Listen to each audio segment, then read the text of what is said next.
आप में से अक्सर लोगों ने लफ्ज टॉक्सिक और टॉक्सिक पर्सन या नार्सिसिस्टिक और अब्यूजिव पर्सन के बारे में सुन रखा होगा, लेकिन सवाल ये पैदा होता है कि टॉक्सिक पर्सन या टॉक्सिक ट्रेट्स क्या हैं? कैसे पता चलेगा कि ये शख्स टॉक्सिक है? आज की इस वीडियो में मैं चंद एक निशानियां, चंद एक आदात और चंद एक बातें आपको बताने जा रहा हूँ इस शख्सियत के बारे में। ऐसी शख्सियत जो टॉक्सिक शख्सियत कहलाती है। सबसे पहली और बुनियादी बात या बुनियादी निशानी उस शख्स की जो कि जहरीला है, जो टॉक्सिक है, वो ये कि वो मुस्तकिल मिजाजी के साथ तनकीद करता है। वो मुसलसल सामने वाले को तनकीद का निशाना बनाता है। उसकी जात के अंदर मुसलसल तनकीद रहती है और वो अपने साथी को या अपने पार्टनर को तनकीद का निशाना बनाता रहेगा। मसलन वो ये समझेगा कि वो जो कर रहा है ठीक कर रहा है और उसका पार्टनर जो कर रहा है वो गलत कर रहा है। वो जो कर रहा है उसकी जात का हिस्सा है और उसकी जात में ये आदत या ये खूबी दूसरों के लिए फायदेमंद है, लेकिन अपने पार्टनर या अपने सामने वाले लोगों पर वो मुसलसल तनकीद करता रहेगा। वो अच्छा भी करेंगे तो कहेगा कि ये अच्छा सही तरह से इसने किया नहीं है। यानी इसकी मिसाल सादा सी मैं इस अंदाज से दूंगा कि अगर किसी ने गाड़ी को साफ किया है, धोया है, उसको अंदर से भी साफ कर दिया, तो उसने कहना है कि ये जो मिट्टी का जर्रा इस पर रह गया ना, इससे पता चलता है कि तुम सफाई पसंद नहीं हो। या पूरे घर को साफ कर दिया बीवी ने, और बीवी ने साफ करने के बाद कूड़े करकट को डस्टबिन में भी डाल दिया और एक पुर्जा या एक टुकड़ा किसी चीज का बाहर रह गया, उसने उस पुर्जे पर तनकीद करने लग जानी है, टुकड़े पर तनकीद करने लग जानी है कि ये जो बाहर रहा है ना, इससे पता चलता है कि तुम कितनी सुघड़ हो। तो ये मुसलसल जो तनकीद है टॉक्सिक पर्सन की, ये निशानी है कि वो मुसलसल तनकीद करेगा। दूसरी बड़ी निशानी ये है कि वो इमोशनली आपको मैनिपुलेट करता है। टॉक्सिक पर्सन मैनिपुलेट करता है एंगर के जरिए से, गिल्ट के जरिए से, सेल्फ पिटीनेस के जरिए से। वो कंट्रोल करने की कोशिश करता है, वो मैनिपुलेट करने की कोशिश करता है आपके इमोशंस को, और ये इमोशनल मैनिपुलेशन कहलाती है। इमोशनल मैनिपुलेशन की सबसे आसान तारीफ ये है कि जब आपका साथी, आपका दोस्त आपको जज्बाती तौर पर काबू करने की कोशिश करे और आपकी जात के अंदर गिल्ट पैदा करे, जज्बाती तौर पर हेरा फेरी करे, मैनिपुलेट करे, गुस्सा करे बिला वजह, और आपको नाकर्दा गलती की सजा दे और आप ये कहने पर मजबूर हो जाएं कि हाँ ठीक है, मैंने ही किया, या मेरी ही वजह से ये गलती हुई, या मेरी ही वजह से ये प्रॉब्लम क्रिएट हो गई है, उस वक्त ये बात जान लीजिए और समझ लीजिए कि ये इमोशनली आपको मैनिपुलेट कर रहा है, और ऐसा करने वाला टॉक्सिक पर्सन कहलाएगा। अगर आप ऐसा कर रहे हैं तो अपने आप को ऐसी आदत से निकाल लीजिए। तीसरी जो बड़ी निशानी है, लैक ऑफ बाउंड्रीज। जो टॉक्सिक पर्सन है उसकी जात के अंदर बाउंड्री नाम की कोई बात ही नहीं है। यानी लैक ऑफ बाउंड्री से मुराद क्या है? लैक ऑफ बाउंड्री से मुराद ये है कि वो डिसरिगार्ड करेगा आपकी पर्सनल स्पेस को, वो डिसरिगार्ड करेगा आपकी प्राइवेसी को, वो डिसरिगार्ड करेगा आपकी फिजिकल बाउंड्री को। बाज़ दफा लोग रिलेशनशिप में आते हैं और ये तय करते हैं कि हमने एक दूसरे के साथ फिजिकल नहीं होना या सेक्सुअल रिलेशनशिप नहीं बनाना, लेकिन जो नार्सिसिस्टिक और अब्यूजिव पर्सन होगा वो आपको सबसे पहले अपना आदी बनाएगा, और आदी बनाने के बाद वो आपसे फिजिकल नीड को पूरा करने के लिए आपको मजबूर करेगा। और फिर ना इधर के रहे ना उधर के रहे, ना खुदा ही मिला ना विसाले सनम, आप मजबूर हो जाएंगे। आपको समझ नहीं आएगी कि आप क्या करें। आप उसको छोड़ने पर मजबूर हो जाएंगे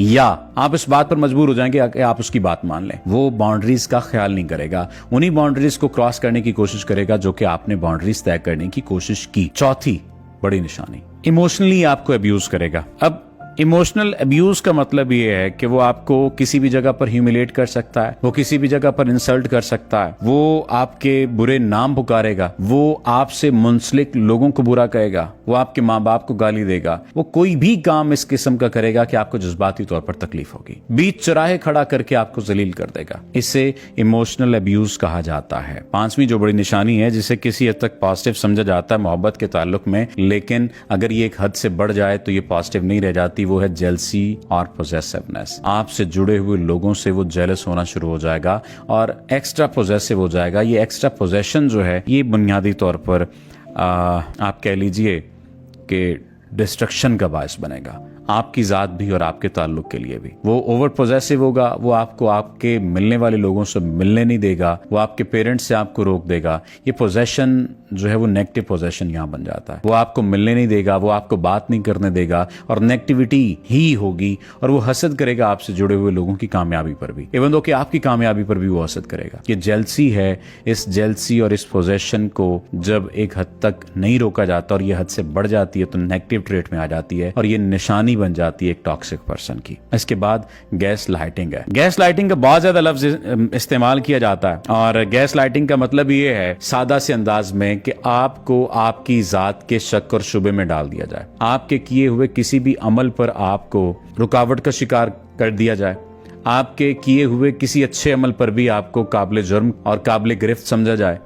यानी आपने सफाई भी कर दी है उसके कमरे की, तो वो कहेगा मैंने तुम्हें कहा था सफाई करो, तुमने सफाई क्यों की है, तुमने मेरी फला फला चीज उठा के गायब कर दी, रख दी, कहां पे रख दी, मुझे वो मिलेगी नहीं। ये एक बहाना है। ऐसे हजार बहाने और हजार वजूहात गैस लाइटिंग के अंदर आ सकती हैं। गैस लाइटिंग बेसिकली क्या है, वो ये है कि आपका पार्टनर जो पुरानी बातें, जो पुराने मुआहदे हैं उनसे भी इनकार करता है और ना करदा गुनाहों की सजा आपको देता है। ये गैस लाइटिंग है सादा लफ्जों में। इसके और भी बहुत सारे मानी और मतलब लिए जा सकते हैं। डिसरिस्पेक्ट करेगा आपका पार्टनर दूसरे लोगों के सामने, या डिसरिस्पेक्ट करेगा वो पर्सन जो नार्सिसिस्टिक और अब्यूजिव पर्सन होगा। या टॉक्सिक रिलेशनशिप की ये निशानी है कि उसमें आपका पार्टनर डिसरिस्पेक्ट करता हुआ नजर आएगा। ये बहुत बड़ा अहम सवाल है, या आप कह लीजिए कि बड़ी अहम बात है कि आपका पार्टनर ही आपको डिसरिस्पेक्ट करने लग जाए, तो अंदाजा कर लीजिए फिर उस रिलेशनशिप की हालत क्या होगी। फिर फिजिकली अब्यूज करेगा, आपको मारेगा, इस बात का ख्याल नहीं करेगा कि आपके चेहरे पर हाथ मार रहा है,